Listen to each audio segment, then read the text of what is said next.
నాగరాజు గారు, ఏంటి సంగతి? ఏముంది సార్, మా కేసు గురించి ఎంతవరకు అయిందని కనుక్కోబోనికి వచ్చినాను. ఇన్వెస్టిగేట్ చేస్తున్నామండి. అయినా నీ కొడుకు శత్రువులు ఎవరున్నారేమో చెప్పొచ్చు కదా. చెప్పినా కదా సార్, ఆ అమ్మాయి ఫోటో కూడా ఇచ్చినా కదా. వెదకటం షురూ అయింది రాజు.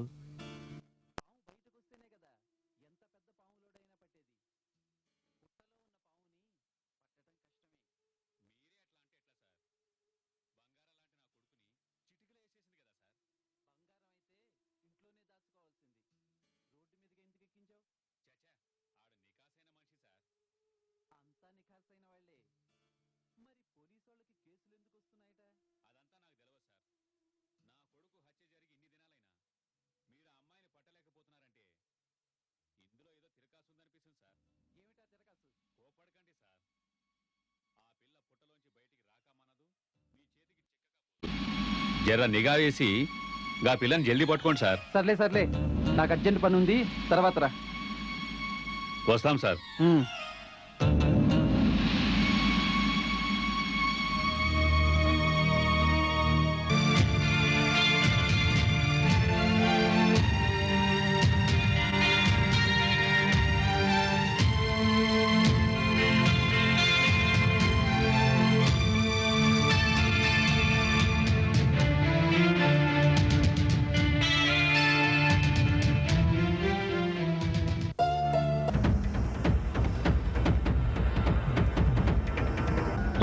ఏం చేస్తున్నారు ఇక్కడ? ఏం లేదు సార్. ఏం లేదా? ఏం లేదు సార్, ఇక్కడ కొంచెం కూరగాయలు కొందామని ఇక్కడ వచ్చినాము. కూరలా? కోడిగుడ్డేం కాదు.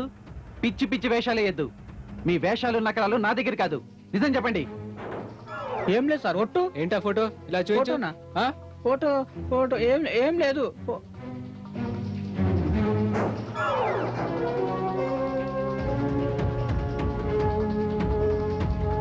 ఏంట్రా ఇది?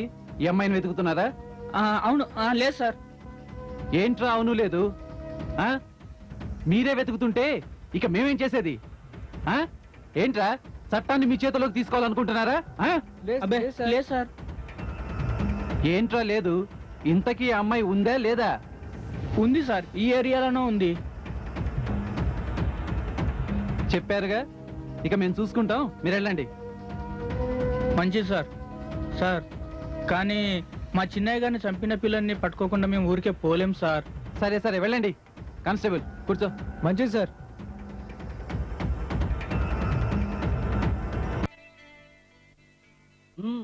అరెస్ట్ చేయండి హెడ్ గారు, కానీ శారదని కాదు.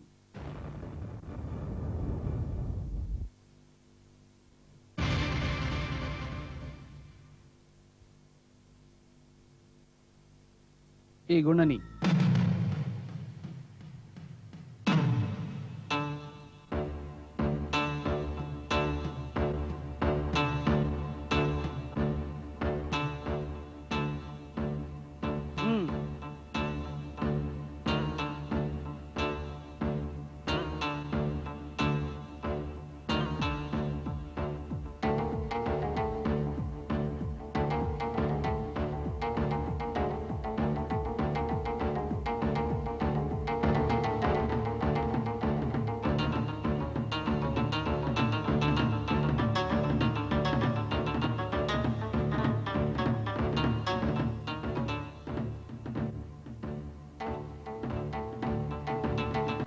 ఆశ్చర్యంగా ఉంది కదూ, కానీ ఇది నిజం.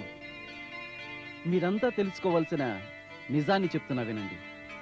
ఈ నాగరాజు తన అక్క ఆస్తి సంరక్షకుడిగా ఉంటూ ఆ ఆస్తి మీద చాలా కాలంగా కన్నేసి ఉంచాడు. ఆస్తిని మొత్తంగా శాశ్వతంగా దక్కించుకోవాలంటే అక్క అలిమేలుకి ఏకైక వారసురాలైన ఈ శారదని తన పెద్ద కొడుకు ఈ గుణకిచ్చి పెళ్లి చేయాలనుకున్నాడు. అంతవరకు బాగానే ఉంది. కానీ తన చిన్న కొడుకు ప్రతాప్ అడ్డుపడతాడని నాగరాజు ఊహించలేదు. పాపం గుణ అని తేలింది. అయ్యో, ఇదెక్కడ కర్మరా? మొదనష్టపుదానా, నీ వల్ల ఇదంతా జరిగింది. శారద వల్ల కాదు, నీ వల్ల, నీ కొడుకుల వల్ల జరిగిందని ఇప్పటికైనా తెలుసుకో. శారద కూడా వచ్చేసింది కాబట్టి కేసు ముగింపుకు వచ్చినట్లే. నుంచి ఫోన్ వచ్చింది. అవునా? ఎవరు చేశారు? నాకు తెలియదు సార్. తెలీదా? పోలీసుల దగ్గర అబద్ధం ఆడితే ఒళ్ళు హూనం అయిపోతుంది, జాగ్రత్త. సార్ అది అది లేదు ఇది లేదు, నిజం చెప్పావు. కొంతకాలం క్రితం నేను దయ్యాలని అతని దగ్గర డబ్బు అప్పు తీసుకున్నాను సార్. 2 రోజుల క్రితం అతను నీకు ఫోన్ చేశాడు. ఎందుకు? ఆ అప్పు విషయం అడగడానికే ఫోన్ చేశాడు. నేను ఇంతకు ముందు సైనిక్పూర్ లో ఉండేవాడిని. అక్కడ నుండి ఇక్కడికి వచ్చేసాక దయాలు ఫోన్ చేసి అప్పు గురించి అడుగుతున్నాడు. కానీ నా దగ్గర డబ్బు లేక తీర్చలేకపోయాను. అతను ఉండేది ఎక్కడ? నేను చెప్పానని అతనికి చెప్పరు కదా. చెప్పావు. సైనిక్పూర్ లో రోడ్ నెంబర్ 9 లో ఉంటాడు అతను. Road number 9. నువ్వు చెప్పేదంతా నిజమే కదూ? ఒక్కవేళ అబద్ధం చెప్పినట్టు తెలిసిందా, నిన్ను కాపాడేవాడు ఎవడు? జాగ్రత్త. సార్ నాకు తెలిసినంత వరకు అంతా నిజమే చెప్పాను sir. Okay, come on constable. Okay sir.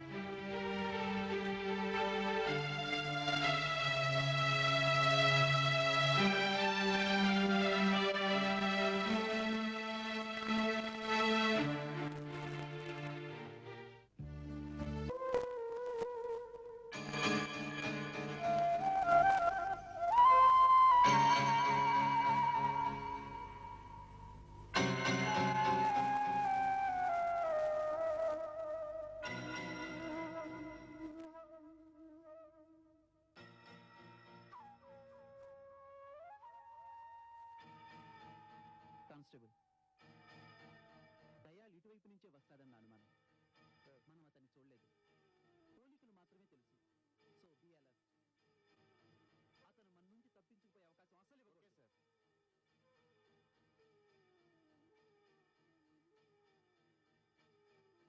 Sir, ఆ వచ్చే అతను దయాల్లా ఉన్నాడు.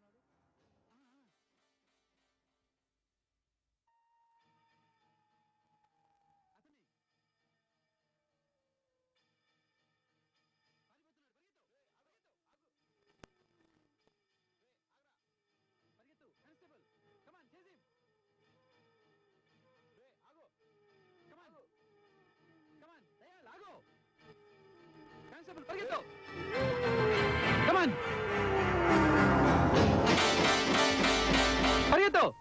కమాన్ ఆగు. కానిస్టేబుల్, కమాన్ కమాన్.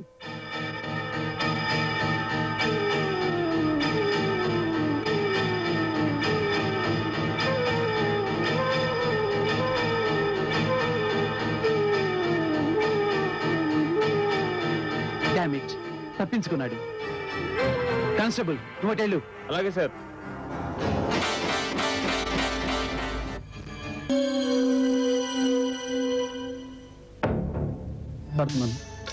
చెప్పు. మీరు ఇచ్చిన ఇన్ఫర్మేషన్ ప్రకారం దయ్యాల్లాగా ఉండే ఒక వ్యక్తిని నేను ఫాలో అయ్యాను సార్. అతను ఇప్పుడు ఒక ఇంట్లోకి వెళ్ళాడు. దయ్యాలు కనిపించాడా? సరే, నువ్వు అక్కడే ఉండు. అతను ఎటు వెళ్ళినా ఫాలో అవ్వు. మా ఏఎస్ఏని పంపిస్తున్నాను. Yes sir. నేను ఇక్కడ అశోక్ నగర్ బ్రిడ్జ్ దగ్గర స్లమ్ ఏరియాలో ఉన్నాను. ఆయన ఇక్కడికి పంపించండి. సుధీర్ సార్, దయ్యాలు కనిపించాడట. నువ్వు వెంటనే అశోక్ నగర్ లోని స్లమ్ ఏరియాకి వెళ్ళు. Okay sir. నేను 15 minutes లో అక్కడికి వస్తాను. సరే సార్. Be alert. ఈసారి మాత్రం వాడు తప్పించుకోవడానికి వీల్లేదు. అలాగే సార్.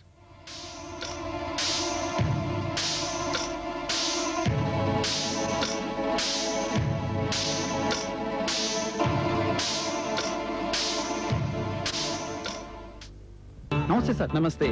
దయాల్ ఎక్కడున్నాడు? అదిగో ఆ ఇంట్లో ఉన్నాడు సార్.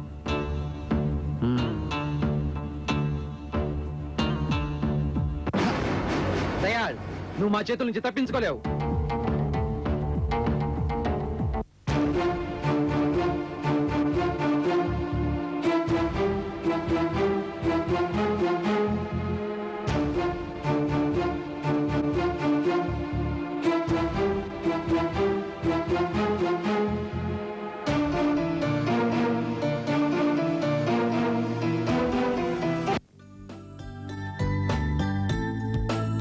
అను,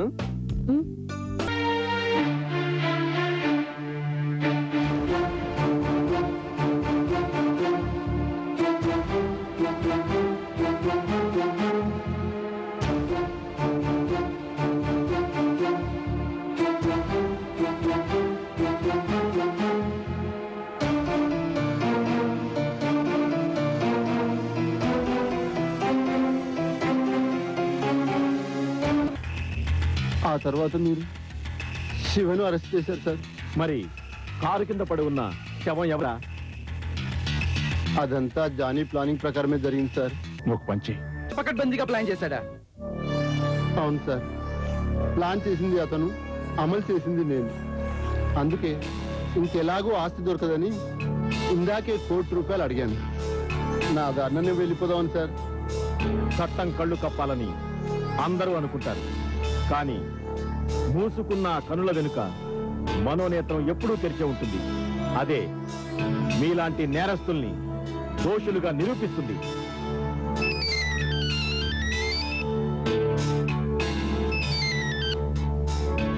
హలో, నమస్తే సార్, నేను 403 సార్. ఇక్కడ చక్రవర్తి గారు ఇచ్చారు, నా దగ్గర ఉన్నారు, తీసుకురమ్మంటారా? ఏంటి, చక్రవర్తి గారు అక్కడున్నారా? అవును సార్. నువ్వెక్కడున్నావు? సార్ నేను బంజారా హిల్స్ రోడ్ నెంబర్ 11లో ఉన్నాను sir. Banjara Hills road number 11లోనా? అవును సార్. సరే, చక్రవర్తి గారింటికి తీసురా. సుధీర్, వీడిని తీసుకెళ్లి సెల్లబడాయి. చక్రవర్తి గారు బతికే ఉన్నారన్న శుభవార్త అనిల్కి చెప్పొస్తాను. Yes sir. Constable Anil, Anil, ఏంటి సార్, చాలా సంతోషించుకున్న బట్టలు ఒకటేనని మా శేషు అంటున్నాడు. శవం బాగా నలిగి గుర్తుపట్టలేని విధంగా తయారైంది. ఒంటి మీద ఉన్న బట్టల వల్లే ఎవరైనా గుర్తుపడతారని అనుకున్నాను. అలాగే జరిగిందన్నమాట.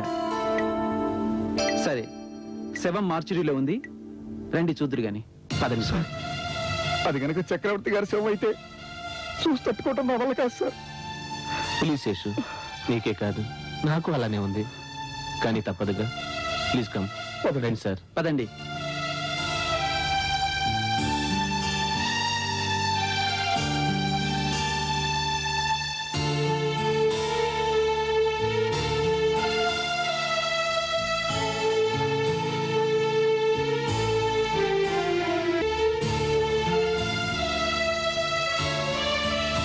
శేషు గారు, మీరు చూస్తారా? బాబు, క్లాత్ ఓపెన్ చేయి. అలాగే సార్.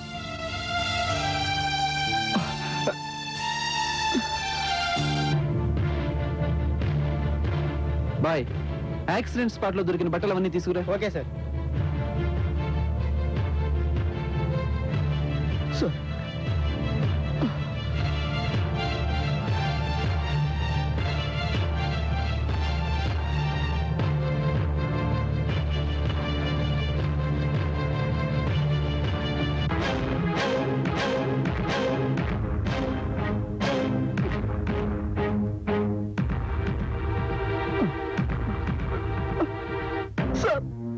ఈ వాచి, ఉంగరం, బట్టలు అన్ని మన చక్రవర్తి గారే సార్. అయితే ఈ శవం చక్రవర్తి గారిదేనన్నమాట. అవును సార్. I'm sorry. ఈ మనిషికి ఇటువంటి చావు, భగవంతుడా ఏమిటిది? నా అన్నవాళ్ళు లేరని ఆయన దిక్కులేని సేవగా మారుస్తావా? ప్లీజ్ అనిల్ గారు, కంట్రోల్ యువర్ సెల్ఫ్. ఎలా సార్? తనకు చెడు చేసేవారికి కూడా మంచి చేసే కూడా ఉన్న చక్రవర్తి గారికి ఆ దేవుడు ఎలాంటి వరం ఇచ్చాడో చూసారా? ప్లీజ్ అనిల్ గారు, ఎప్పుడు ఏం జరుగుతుందో తెలిస్తే మనం మనుషులు ఎందుకు అవుతాం? ఏం జరిగినా తట్టుకోవాలి. Control yourself. నా వల్ల కావట్లేదు సార్, నా వల్ల కావట్లేదు. శేషు గారు, ఆయన కాస్త బయటికి తీసుకెళ్ళండి.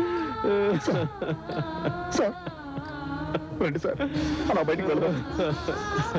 శేషు, చక్రవర్తి గారు, ఆయన మనకి లేరు సార్. ప్లీజ్ సార్, వెళ్దాం రండి.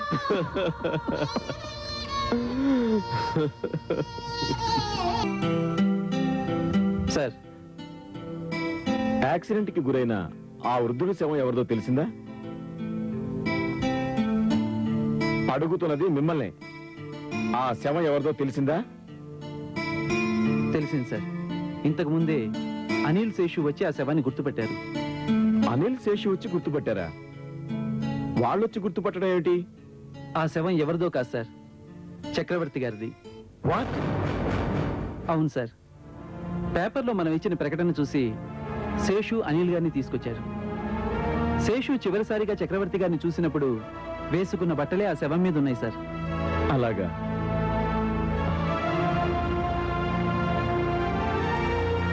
ఓ మై గాడ్.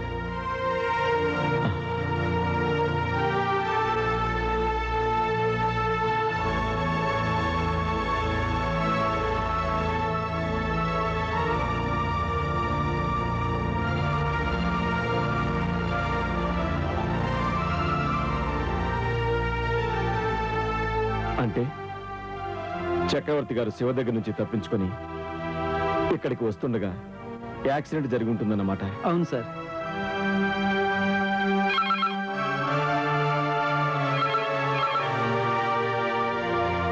హలో,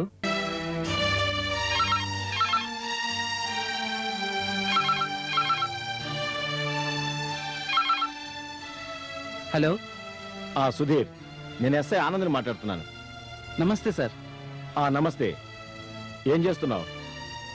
ప్రసాదరావు కేసులో ఎఫ్ఐఆర్ దాఖలు చేసావా? వాళ్ళు మళ్ళీ కాంప్రమైజ్ అవుతామని అంటున్నారు. చిన్న ల్యాండ్ విషయమే కదా అని మీతో మాట్లాడమని చెప్పాను. వాళ్ళు మీతో మాట్లాడతామన్నారు సార్. తన్నుకోవడం, పోలీస్ స్టేషన్కి రావడం, తర్వాత కాంప్రమైజ్ అయ్యామని చెప్పడం, ఇదొకటి బాగా అలవాటైపోయింది. సార్, ఇంకో విషయం సార్. రౌడీ షీటర్ డేనియల్ మన పోలీస్ స్టేషన్కి వచ్చాడు. మీతో మాట్లాడాలని అంటున్నాడు. ఏం మాట్లాడాలట? వాడి బంధువులను ఎవరో మన వాళ్ళు చీటింగ్ కేసులో బుక్ చేశారట సార్. వీడొచ్చి వాళ్ళని చూసి చూడనట్టు వదిలేయాలని చెప్తున్నాడు. వాడు మళ్ళీ వస్తే వెనక ముందు ఆలోచించకుండా వాణ్ణి కూడా సెల్లో పడేసేయండి. Yes sir. ఆ నేరం చేసిన వాడిని కాపాడేవాడు కూడా నేరస్తుడే. అది వాడికి అర్థమయ్యేట్టు చేద్దాం. కానిస్టేబుల్ ఆనంద్ గారు ఇంకా రాలేదా? వచ్చేలేరు సార్. మళ్ళీ ఎప్పుడు వస్తానన్నారు? ఏమో సార్, సత్తిపండుతో ఏదో మాట్లాడి తిరిగి బయటికి వెళ్ళిపోయారు. ఆ యాక్సిడెంట్ లో చనిపోయిన వ్యక్తి గురించి ఎవరైనా వచ్చారా? ఎవరు రాలేదు సార్. ఆహా, సరే. పోలీస్ కంట్రోల్ రూమ్ నుంచి ఏదైనా ఇన్ఫర్మేషన్ వచ్చిందా? వచ్చింది సార్. ఆ యాక్సిడెంట్ జరిగిన రోజున గానీ అంతకు ముందు 2 రోజుల క్రితం గానీ ఆ వయసున్న వ్యక్తిని గురించి ఎటువంటి ఫిర్యాదు నమోదు కాలేదంట. ఐసీ. సిటీలో ఎటువంటి కేసు నమోదు కాలేదంటే ఆ చనిపోయిన వ్యక్తి వేరే ఊరు నుంచి వచ్చి ఉండాలి. డెత్ స్పాట్ లో తీసిన ఫొటోస్ వచ్చాయా? వచ్చాయి సార్. నేను ఆనంద్ గారితో మాట్లాడతాను. అందులో ఒక ఫోటోని కాపీ తీయించి గుర్తు తెలియని శవంగా అన్ని పేపర్లకి ఇన్ఫర్మేషన్ ఇవ్వు. Yes sir. ఆ ఫోటో చూసి కూడా ఎవరు రాకపోతే అప్పుడు మనం చేసేది మనం చేయొచ్చు. ఓకే? Okay sir.